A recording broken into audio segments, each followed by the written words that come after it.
শিল্পাঞ্চলে সেরা 5 খবর নিয়ে আমি প্রিয়াঙ্কা আপনাদের সামনে।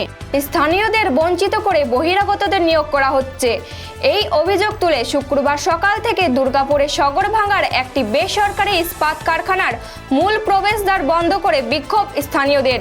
পরিস্থিতি সামাল দিতে ঘটনাস্থলে কোকোয়েভেন থানার পুলিশ এলে পুলিশকে ঘিরে বিক্ষোভ দেখাতে থাকেন স্থানীয় বাসিন্দারা।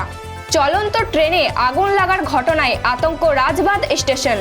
জানা যায় কলকাতা থেকে দিল্লিগামী দুরন্ত এক্সপ্রেস পানাগড় স্টেশন অতিক্রম করার পর সকাল 10:30 নাগাদ স্টেশন ঢোকার মুখে রেলের কর্মীরা ট্রেনের মাঝ বরাবর একটি বগির চাকার থেকে ধোঁয়া বের হতে দেখে তৎক্ষণাৎ ট্রেনটিকে দাঁড় করায় রেল কর্মীরা এবং রেল কর্মীরা ছুটে গিয়ে মেরামত করে।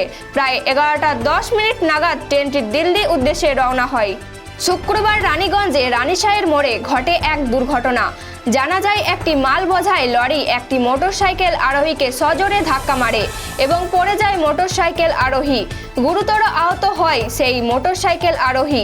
ঘটনাস্থলে ছুটে আসে রানীগঞ্জ থানার পাঞ্জাবি মোড় ফাঁড়ির পুলিশ এবং উদ্ধার করে সেই বাইক আরোহীকে চিকিৎসার জন্য নিয়ে যাওয়া হয় একটি রানীগঞ্জের বেসরকারি হাসপাতালে এবং আটক করা হয় সেই মাল বোঝাই লরিটিকে। মেয়র বিধান উপাধ্যায় সহ পৌর নিগমের আধিকারিকদের সাথে সৌজন্যমূলক সাক্ষাৎ করতে শুক্রবার আসানসোল পৌর নিগম দপ্তরে আসেন আসানসোল লোকসভা আসনের তৃণমূল কংগ্রেস প্রার্থী শত্রুঘ্ন সিনহার স্ত্রী পুনম সিনহা। সড়ক দুর্ঘটনায় গুরুতর আহত 4 জন।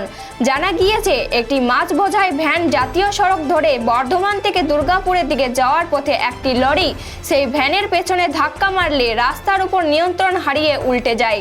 দুর্ঘটনায় আহত হয় চালক সহ আরও 3 জন। ঘটনাটি ঘটে শুক্রবার ভোরে পানাগড় বাইপাসে। ঘটনাস্থলে কাকসা থানার পুলিশ এসে আহতদের উদ্ধার করে এবং যান চলাচল স্বাভাবিক করে। শিল্পাঞ্চলে সেরা 5 খবর এখনকার মতো এই পর্যন্ত। পরবর্তী খবরের জন্য চোখ রাখুন খবর বাংলার স্ক্রিনে। খবর বাংলা, খবরের খবরদারি।